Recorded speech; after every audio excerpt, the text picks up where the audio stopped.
रहा है दुनिया में हिंदुस्तान का नारा, चमक रहा है आसमां में सितारा हमारा. A very sharpful good morning to one and all present over here, respected principals, sir, teachers, and my brothers and sisters. I, Samiksha Jawadi, standing in front of you to speak few lines about Independence Day.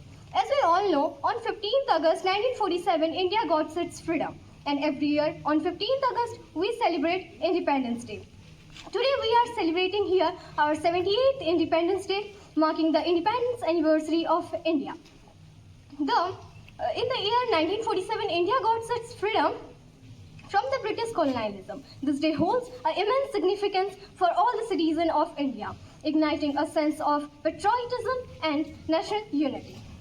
Today we all remember about the sacrifices of our great freedom fighters who laid down and the way our founding father envisioned a free India. We must insert one thing in our mind, that we should unite it as one nation and liberate our country from the corruption and circles of corruption and exploitation.